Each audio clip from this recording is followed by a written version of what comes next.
Dalam Masjid Nabawi Madinah, terbaring jenazah Rasulullah SAW yang begitu dicintai oleh Allah dan umat beriman. Kondisi makam Nabi mendapat perhatian dan penjagaan yang ketat dari aparat keamanan Kerajaan Arab Saudi. Hal ini terjadi karena fakta telah terjadi percobaan pencurian jenazah Nabi Muhammad SAW. Tentu saja Raja Arab Saudi sebagai pengawal dua kota suci memiliki tanggung jawab untuk memastikan keamanan kota Mekah dan Madinah. Di makam Nabi, banyak orang yang akan berusaha mendekat jika makam ini dibiarkan terbuka. Belum lagi untuk mengantisipasi upaya-upaya jahat yang ingin mencuri jenazah Rasulullah. Apalagi dalam sejarah Islam telah ada upaya dalam mencuri jenazah Nabi SAW sebanyak 5 kali, yaitu mulai dari Mesir hingga negeri-negeri barat di Eropa yang bersekongkol untuk mencuri jenazah Nabi Muhammad SAW. Namun, persekongkolan tersebut harus berhadapan dengan kekuasaan Allah Subhanahu wa Ta'ala, pemilik alam semesta ini. Berikut cerita di balik upaya percobaan pencurian jenazah Rasulullah SAW. Kisah pencurian jenazah Nabi Muhammad ditulis oleh Muhammad Ilyas Abdul Ghani, penulis buku sejarah Masjid Nabawi Asy-Syarif. Dalam bukunya, ia menulis tentang percobaan pencurian pertama dilakukan pada masa Raja Fatimiyah Al-Hakim Bi'amrillah Al-Ubaidi. Meskipun Al-Hakim beragama Islam, namun ia menyimpang dari ajaran Islam yang benar, sehingga rakyat Mesir tidak bisa tidur tenang pada masa pemerintahannya. Ketika itu, seorang zindik mengusulkan kepadanya agar mencuri jenazah Nabi. Hal ini dilakukan untuk menarik perhatian manusia kepadanya dan negerinya. Dengan menghadirkan jasad Nabi Muhammad ke Mesir, maka negeri ini akan menggantikan Madinah. Kemudian ia berencana memerangi rakyatnya. Tetapi Allah Subhanahu wa Ta'ala tidak tinggal diam dengan rencana jahat tersebut. Baginya sangat mudah dalam menggagalkan upaya Raja Al-Hakim. Pada malam rencana itu dijalankan, ternyata Allah mengirimkan angin ke Madinah dan hampir bumi bergoncang karena kuatnya angin itu. Hal itu menjadi penghalang tujuan para penjahat tersebut.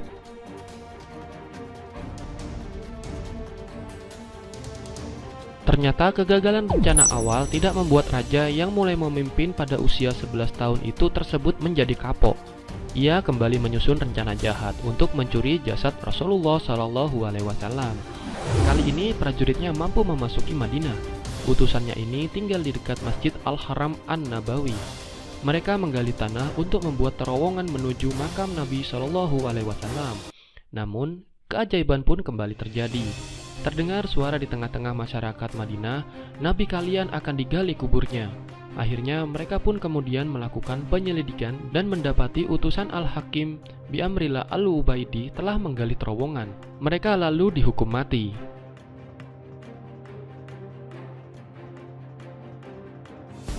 Peristiwa pencurian ini terjadi pada tahun 1164 atau 557 Hijriah dan ditulis oleh sejarawan Ali Hafiz dalam kitab Usul min Tahari Al-Madinah Al-Munawwarah.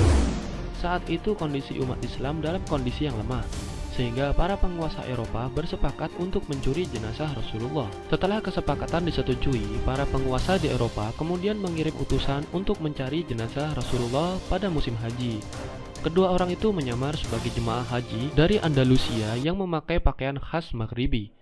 Kedua orang tersebut ditugaskan untuk melakukan survei awal dalam mencari kesempatan untuk mencuri jasad Nabi Muhammad SAW.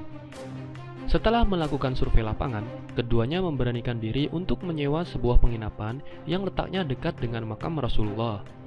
Mereka membuat lubang dari dalam kamar menuju makam Rasulullah SAW.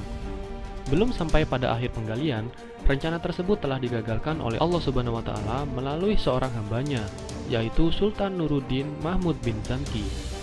Sang sultan penguasa Mesir dan Syam itu pada malam hari bermimpi bertemu Rasulullah. Sang Nabi sedang menundukkan tangannya ke arah dua orang berwajah Eropa, seraya berkata, "Wahai Mahmud, tolonglah aku dari dua orang ini." Maka Sultan terbangun dan terkejut, lalu ambil wudhu dan melanjutkan tidur. Tetapi ia kembali bermimpi yang sama, hingga 3 kali berturut-turut. Pagi harinya ia menceritakan mimpinya kepada para menteri dan berpikir bahwa telah terjadi sesuatu di Madinah. Akhirnya Sultan dan para pengawalnya berangkat ke kota Madinah. Sesampainya di sana, Sultan mengumpulkan seluruh masyarakat Madinah untuk mengenali wajah mereka. Ini bertujuan untuk melihat adakah wajah yang mirip dengan yang ada di dalam mimpinya. Pada awalnya ia tidak dapat menemukan dua wajah tersebut. Lalu Sultan berkata, "Masih adakah yang lain?"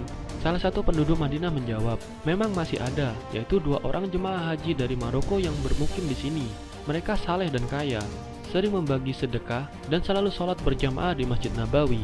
Mereka merasa sudah cukup, tidak perlu mengambil sedekah atau hadiah. Datangkan mereka ke sini sekarang juga," perintah Sultan. Ternyata dua orang ini mirip dengan yang apa dalam mimpinya. Sultan lalu memeriksa keduanya dan mendapati rumah mereka terdapat lubang menuju makam Nabi. Keduanya mengaku melaksanakan tugas ini untuk mengambil jenazah Nabi Muhammad SAW untuk dibawa ke Eropa.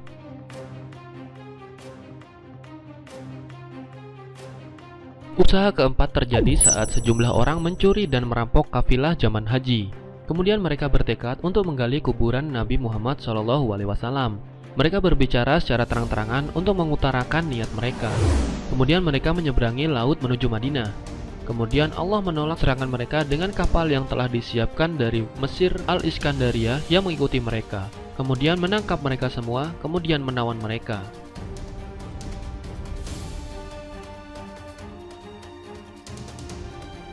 Upaya kelima dilakukan dengan rencana menggali makam Abu Bakar dan Umar. Peristiwa ini terjadi di pertengahan abad 7 Hijriah.